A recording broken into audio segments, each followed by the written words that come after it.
Bonjour YouTube, j'espère que ça va bien, moi ça va super. Aujourd'hui, dans la deuxième partie de la série sur les runes, on va voir les runes de l'arbre de domination. Donc domination c'est quoi? C'est pour le burst damage et l'accès à nos targets.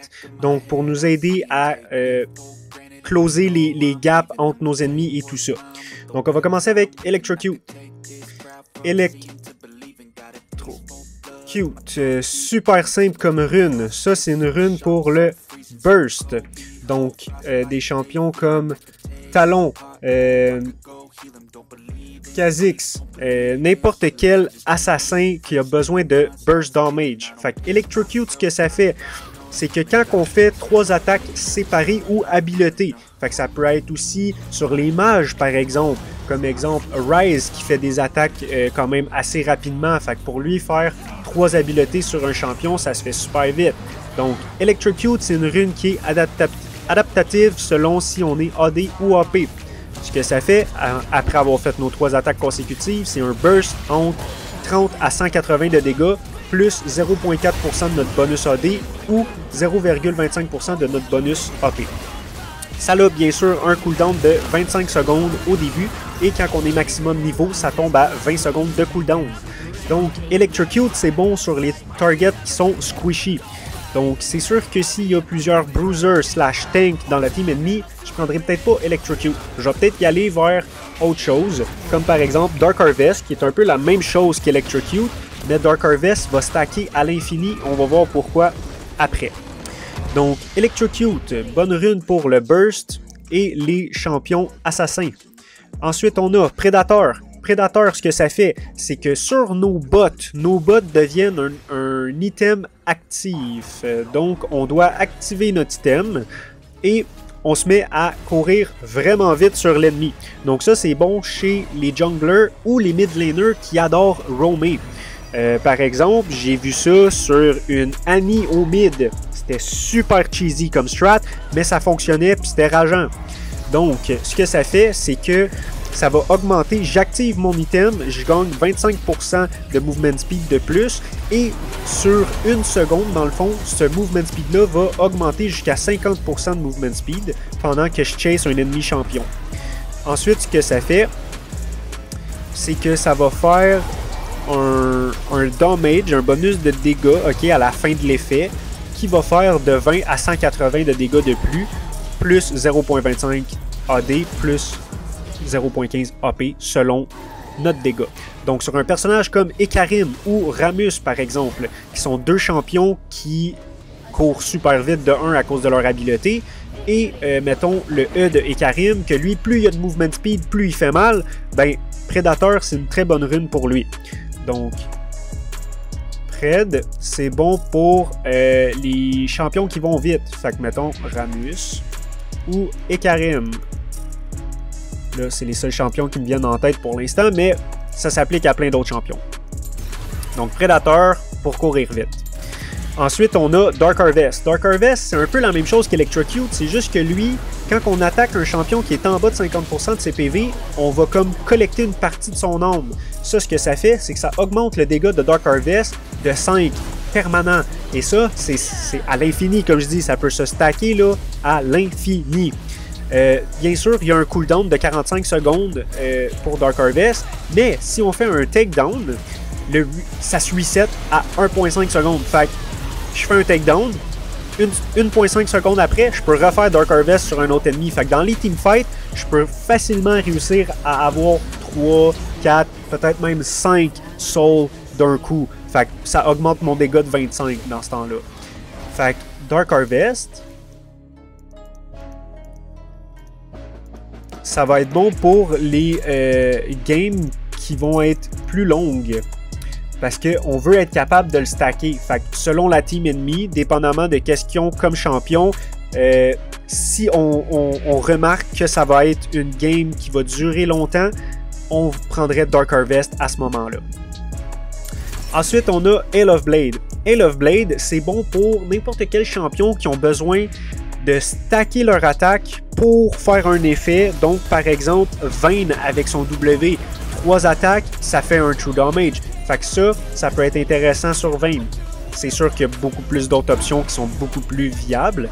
Mais par exemple, Tristana, avec son E, lorsqu'elle fait sur un ennemi, il y a une bombe qui apparaît sur la tête de l'ennemi et faut réussir à faire 4 attaques dessus pour la faire exploser pour faire le maximum de dégâts. Fait que si en partant j'ai Hail of Blade, ben, ce que ça va faire, c'est que mes 3 premières attaques sur le champion ennemi vont avoir 110% d'attaque speed de plus. Fait que c'est quand même très intéressant parce que même si on est très early game, je suis mettons niveau 2, j'envoie mon E sur un ennemi champion, je fais mon Hail of Blade, ben je vais à peu près être sûr de réussir à faire 4 attaques sur ma bombe pour la faire exploser. Donc Hail of Blade, c'est bon pour les champions qui rely comme sur leur attaque de base pour procer une habileté ou leur passif, comme exemple Kai'Sa avec son passif qui a 5 stacks. Si j'ai Hail of Blade, je peux faire 3 attaques super rapidement, fait que mon passif va être beaucoup plus proche d'être utilisé sur l'ennemi. Ensuite, on va aller dans les runes secondaires. Là, je vais juste l'écrire ici. Hail of Blade. Hail of Blade.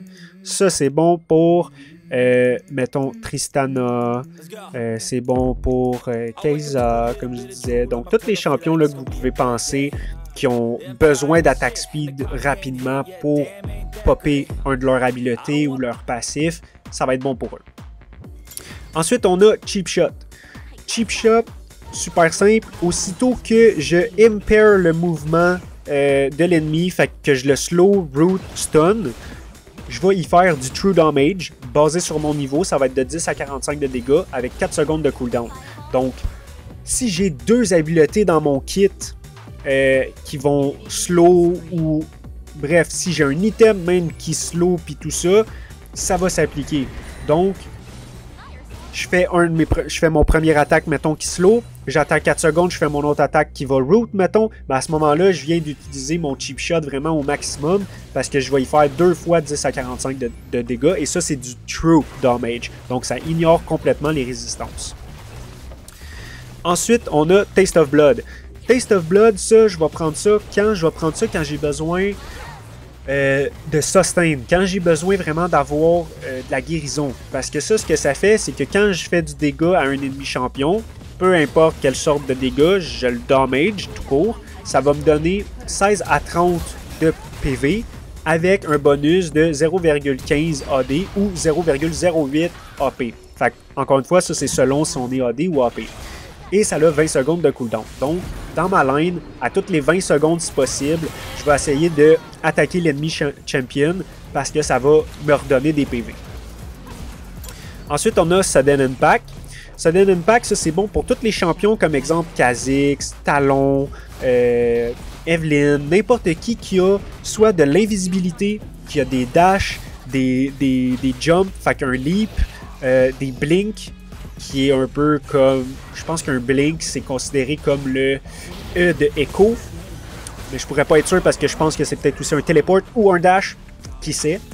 Mais aussitôt qu'on fait, là, dans le fond, une action de mouvement comme ça, ce que ça va faire, c'est que le champion adverse va avoir, dans le fond, 9 de Lethality, 7 de Magic Pen sur lui. Fait que dans le fond, ça me donne à notre champion 9 de Lethality et 7 de Magic Pen pendant 5 secondes, aussitôt qu'on fait soit un téléport, un dash, un leap, un blink, ou qu'on sort de l'invisibilité. Et ça a 4 secondes de cooldown. Donc si j'ai plusieurs dash ou blink ou jump dans mon kit, encore une fois, je vais essayer de les espacer pour avoir le 4 secondes pour être capable de le maximiser. Maintenant, je vais y aller quand même rapidement pour Zombie Ward et pour Ghost. C'est quand même très simple. Ça va être des runes qui vont être les deux pour soit des junglers ou des supports. Zombie Ward, ce que ça fait, c'est que quand je fais un takedown sur un ward ennemi, ça fait en sorte que j'ai un petit Zombie Ward qui apparaît. Ok? Fait que ça me donne de la vision et ça compte pas comme une ward. Donc je peux quand même avoir mes 3 wards ou un vision... un control ward. Et ça, ce que ça fait, c'est qu'à chaque fois que je vais aller détruire une ward ennemie jusqu'à un maximum de 10, ça va me donner soit 2 ability power ou 1.2 d'attaque damage. Et quand j'ai mes 10 stacks, ça me redonne un 10 de plus. Donc au maximum, je vais avoir 30 AP ou 22 attack damage. Et les zombie wards sont visibles par contre pour les ennemis pour les détruire. Et ça dure que 120 secondes. Pour Ghost, lui, ce que ça fait, c'est que quand que notre ward expire, fait que mettons je place une ward dans un bush, il n'y a personne qui l'a vu, il n'y a personne qui l'a détecté, elle passe son temps là, c'est quoi, 90 secondes, une ward normale, mettons un trinket, ben, après le 90 secondes, il va y avoir un petit Ghost Poro qui va apparaître. Ce Ghost Poro là, dans le fond, ce que ça fait, c'est qu'il reste là, puis quand un ennemi va passer proche, puis qu'il va comme lui faire peur, ben le Poro va s'en aller, mais en s'en allant, ce que ça fait, c'est que ça fait un ping dans notre minimap. Donc nous, on peut regarder notre minimap instantanément et voir que, ah, il y a un ennemi qui est là. Même chose pour Poro Ghost. À chaque fois que je spawn un Poro Ghost ou que le Poro, il se fait effrayer par un ennemi puis qu'il s'en va, ça va me donner un stack jusqu'à un maximum de 10. Même chose, donc 22 attack damage ou 30 ability power. Ensuite, on a Eyeball Collection. Eyeball Collection, très simple, ça nous donne 1.2 d'attack damage ou 2 d'ability power par Eyeball Collected et jusqu'à un maximum de 10. Et quand on arrive à 10, on gagne un bonus de 6 attack damage ou 10 ability power. Et comment qu'on a ça, ces Eyeball Collection là, c'est en ayant des takedowns sur les champions. Donc, que ce soit un kill ou un assist, et c'est par champion. Donc, je peux tuer là, vraiment le même champion constamment, c'est pas grave, ça va compter comme un Eyeball Collection. Donc ça, c'est une rune qui va être bon pour avoir plus d'AP ou plus d'AD. Ensuite, on a Treasure Hunter. Treasure Hunter, ça le dit un peu, c'est un chasseur de trésors. Fait que ça, ce que ça fait, c'est qu'à chaque takedown sur les champions, mais c'est unique. Ce que je veux dire par là, c'est que je peux seulement le collecter une fois par champion. Donc, une fois sur le top laner, une fois sur le mid line, jungle et le bot line. Donc, ça, ce que ça fait, c'est que je dois vraiment aller faire un takedown sur chaque champion ennemi. Fait que ça va être bon pour soit les roamers, comme par exemple Talon au mid, Cassadin au mid, des choses comme ça, ou ça va être bon pour les junglers. Parce que les junglers qui vont être, mettons, qui vont avoir pris Predator ou Dark Harvest ou Electrocute, ben, ces junglers-là, leur but, c'est de roamer sur la map. Et ça, ce que ça fait Treasure Hunter, c'est qu'à chaque fois que je vais aller chercher comme un Bounty Hunter stack sur un ennemi, ça va me donner 70 de gold. Mais ça augmente de 20 à chaque bounty. Fait que le premier me donne 70, le deuxième 90, le troisième 110, le quatrième 130 et le dernier 150 de gold. Donc tout ça au total, c'est comme pas loin de 500 gold si je calcule rapidement puis que je me trompe pas. C'est comme pas loin de 500 gold qu'on va chercher là, juste en ayant fait un takedown sur chacun des ennemis. Fait que ça, c'est bon pour le money. On fait du money avec cette rune-là. Ingenious Hunter maintenant. Donc, toutes ces runes-là, by the way, c'est toutes la même chose, ok? C'est toutes en allant faire des takedowns sur des ennemis champions. Puis ça, c'est sur each. Fait que je dois vraiment faire un takedown sur les 5 ennemis champions pour que ça me fasse un stack. Ingenious Hunter, ce que ça fait, je vous dirais, c'est surtout bon pour les supports ou les mid laners, n'importe qui va avoir en fait beaucoup d'items qu'il doit activer dans son inventaire. Donc le Zonia, des choses comme ça. Ce que ça fait, c'est qu'on gagne un bonus de 20 item haste, fait un cooldown reduction de 20 dans le fond sur les items. Et un additionnel de 6 par stack pour un maximum de 6 x 5, donc 30.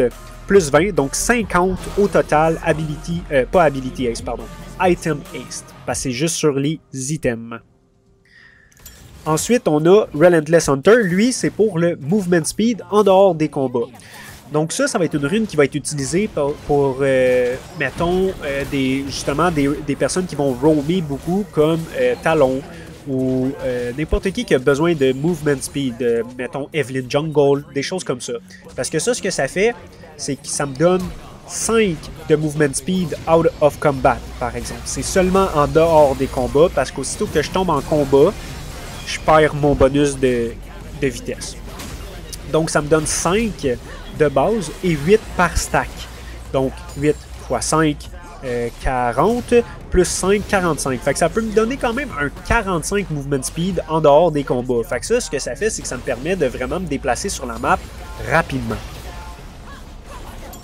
Ultimate Hunter maintenant. Ultimate Hunter, ça va être bon pour des champions comme par exemple Cartus qui a une très longue ult ou Lux qui va pouvoir, grâce à cette run-là et ses items puis tout ça, atteindre genre une ult à 22 secondes de cooldown. Parce que ça, Ultimate Hunter, ce que ça fait, c'est que c'est un peu comme Ingenious Hunter. Mais au lieu d'être sur les items, c'est du cooldown sur ma ult. Mais ma ult seulement, pas mes autres habiletés. Donc, ça me donne un bonus en partant de 6 et 5 par bounty. Donc, 5 x 5, 25, plus 6, 31. Fait que je peux avoir 31 d'ability ace de plus sur ma ult. Donc, et voilà, c'était relativement très simple pour domination.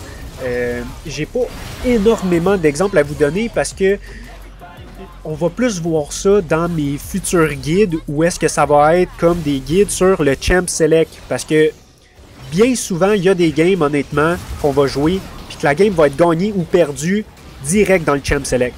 Ok, donc c'est plus là que je vais vous montrer vraiment comme ah ben là dans telle situation je vais y aller peut-être plus avec domination que précision comme rune parce que X, Y raison. Donc, j'espère au moins que ça vous permet de comprendre un peu plus ces runes-là, ce qu'ils font et dans quelle situation, vu que j'ai quand même donné un peu d'exemples sur quel champion peut les utiliser ou quel rôle. Donc, et voilà, j'espère que vous allez apprécier encore une fois ce petit vidéo-là. Je vous remercie beaucoup de votre temps et je vous souhaite à tous et à toutes une très bonne fin de journée. Et on se revoit dans la prochaine vidéo. Au revoir.